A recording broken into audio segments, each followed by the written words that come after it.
तो आप समझते हैं चैप्टर 6 का एक्सरसाइज 6.2 का तीसरा क्वेश्चन। क्या है क्वेश्चन?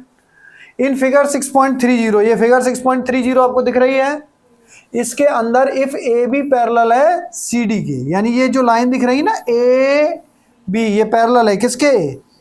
सी डी के। तो यहां तक क्लियर हो गया कि लाइनें पैरेलल हैं दोनों। और क्या कह रहा है angle? E F is perpendicular to C D. E F कहाँ है देखो, परपेंडिकुलर है। परपेंडिकुलर अगर कोई लाइन है तो उसका एंगल कितना होगा? 90 डिग्री होगा। तो ध्यान से देखो किस पे परपेंडिकुलर है? C D. सी डी दिख रही है आपको, इस पे परपेंडिकुलर है, यानी ये एंगल कितने डिग्री का होगा? 90 डिग्री का। बताओ समझ में आया या नहीं आया? और जी ई डी ढूंढो, कहाँ है? जी ई और डी दिख रहा है? जी डी ई, ये पूरा एंगल दिखा? ये कितने डिग्री का है? ये 126 का। यहां लिख रहा हूं ये पूरा एंगल, कहां से कहां तक? ठीक है, समझ में आया? ठीक है, तो लिख देते हैं। पहले क्या दिया है? Angle G E D is equal to कितने डिग्री का है? 128 है, 6 नहीं है? 6 है। आपने वहां पर 8 लिख रखा है। अच्छा, यहाँ पे हमसे गलती हुई है।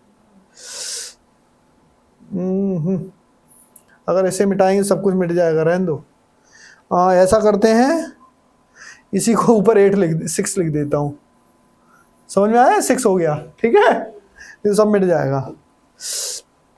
चलो मूव करते हैं। 126 है। अब जीईडी में ध्यान से देखो, दो एंगल है। कौन कौन से?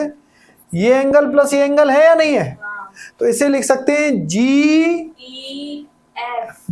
बिल्कुल सही। Angle G E F plus angle angle F E D. F E D बिल्कुल सही है, ठीक है। और क्या है? अब ये पहले से ही मालूम है हमें क्या, कि एफ ई जो है वो परपेंडिकुलर है किसके? सी डी के। देखो क्वेश्चन में दिया है, इसलिए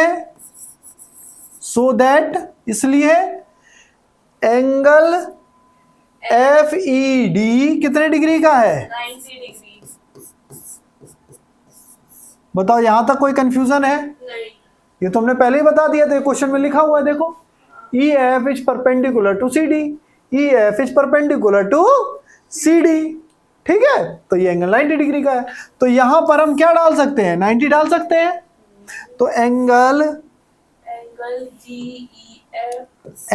जी ई एफ प्लस 90 डिग्री। बताओ यहां तक समझ में आया या नहीं आया? तो इसका मतलब एंगल जी ई एफ कितने डिग्री का हो जाएगा? 126 माइनस ये वाली वैल्यू इधर आ गई, इसे माइनस कर दो, कितने की हो गई है? 36 डिग्री, ठीक है। माइनस तो आता है कि नहीं आता है? तो ये एंगल कितने डिग्री का निकल आया बेटा? 36 डिग्री का, ठीक है। तो ये पूछा था कि नहीं पूछा था? हम तो करना शुरू कर दिया। जी ई एफ निकल आया, देखो जी एफ पूछा है, हाँ ये पूछा, दूसरा वाला आंसर निकल आया, ठीक है। जी ई एफ इक्वल टू 36, ठीक है। और क्या पूछा है? ए जी ई। अब देख लें जरा, ए जी ई ये वाला एंगल है। तो बताओ ये एंगल किसके इक्वल होगा?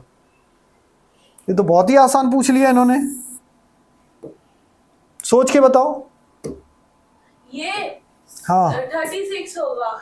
एंगल ये जी ए जी, दिमाग लगाओ, ए जी ई किसने के बराबर होगा? सोच के बताओ, ध्यान से देखो। जब दो पैरेलल लाइनें हों और उन्हें कोई दूसरी ट्रांसवर्सल लाइन काटती है, ठीक है, तो कौन से एंगल इक्वल होते हैं? ये वाला एंगल किसके इक्वल होता है? इसके होता है या नहीं होता है? होता है। इसे क्या बोलते हैं? Alternate interior angle. Alternate interior angle, ठीक है, होता है, ठीक है। तो इसका अल्टरनेट कौन सा बना? ये 36 बना। कैसे बन गया बेटा? यहां पर ध्यान से देखो, यहां पे कौन सा एंगल है? ये एंगल है। तो यहां पर इसका अल्टरनेट कौन सा एंगल है? ये पूरा नहीं आएगा। ध्यान से देखो, ये पूरा एंगल बनता है। फिर से समझाऊं? फिर से देखो एक बार। अगर दो पैरेलल लाइनें एक दूसरे को, दो पैरेलल लाइनें हैं, अगर कोई भी ट्रांसवर्सल लाइन काटती है तो ध्यान रखो हमेशा अल्टरनेट एंगल में ये वाला एंगल इसके इक्वल होगा। अल्टरनेट मतलब लेफ्ट वाला राइट के बराबर जाएगा, यानी कि और राइट वाला लेफ्ट के बराबर। अल्टरनेट का मतलब क्या है? इसका अल्टरनेट क्या होगा? ये भाई किसी का एक हाथ था सीधा, ये टूट गया, अब वो इसके अल्टरनेट किससे काम करेगा? लेफ्ट से। अल्टरनेट का मतलब क्या है? इसका अल्टरनेट क्या है? ये वाला हाथ। ये नहीं होगा, इसमें चोट लग गई तो तुम किससे काम करोगे? इस हाथ से। तो इसका अल्टरनेट कौन सा हाथ हुआ? ये वाला। इसी तरीके से राइट साइड का अल्टरनेट हमेशा लेफ्ट साइड में आएगा, और इस वाले का अल्टरनेट कौन सा आया? ये वाला एंगल। ठीक है, इसी तरीके से इसका अल्टरनेट कौन सा होगा और इसका अल्टरनेट।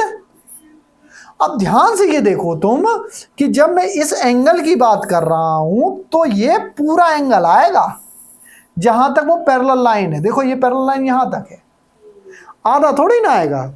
तो ये किसके बराबर हो गया? 126। अब कारण भी लिखना पड़ेगा। क्यों? क्योंकि कारण पूरा लिखेंगे, क्योंकि पहले लिए पैरेलल लिख दो। ए बी पैरेलल है किसके? C D. ठीक है, एंड और क्या है? ये दोनों अल्टरनेट क्या है?